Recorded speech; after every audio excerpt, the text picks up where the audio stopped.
Okay, now's our chance to tell us a little bit about this crazy machine. This bike here is called a Manuped. I built this one in 1979, and in 1980 actually won first place in the road race on this bike as a bicycle. As you see right now, it can lean side to side, and that's because back here, this is where you would unbolt it from the trailer and put a regular bicycle wheel in the rear. You actually put a bike front tire in the back end of this bike because this is all front wheel drive. There's an organization called the International Human Powered Vehicles Association, which during the later 70s and early 80s of the last century it was a very dynamic, creative time. And there were all kinds of unusual bike designs being tried out with full streamlining.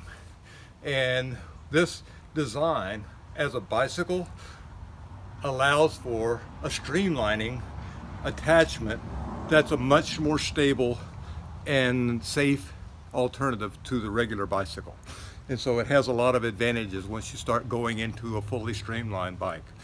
So that was its big advantages. Its disadvantages are it's a little hard to learn to ride. And other than that, it's a good advantage. So you'll find that you have a lot more power input for short term, better long term when you have a healthy body. I, on the other hand, have had quadruple bypass, and I don't have the go that I used to have to be able to maintain my power output to the level that I like to have in order to be able to ride this. So for me, it's challenging to ride this now. Notice this is a leaning tricycle. It leans back and forth. So it rides around the corner and stuff like a bicycle. And you can reach back and hold on to the trailer at any time to balance yourself when you're at a stop if you're clipped in. So if you're clipped in, you don't have to worry about being clipped in.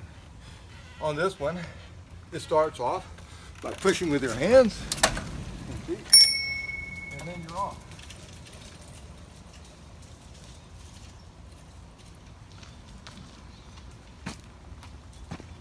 It's got pretty good maneuverability for a bike as big as it is. And I'm in kind of a big gear to be starting off. And I haven't ridden this in quite a few years, very much at all, but it still does all right. I love it.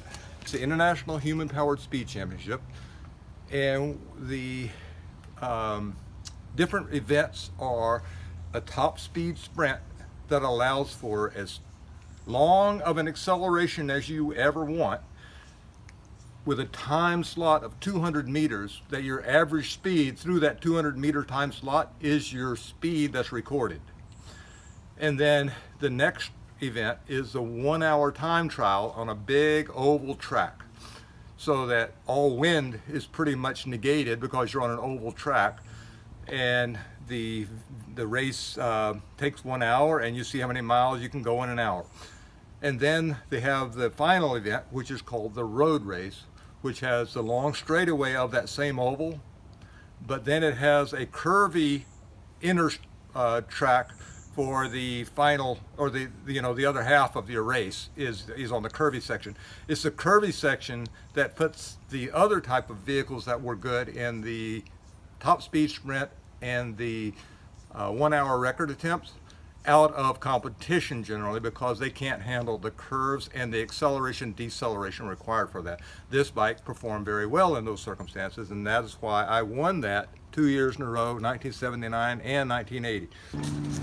Brake, back pedal to hand.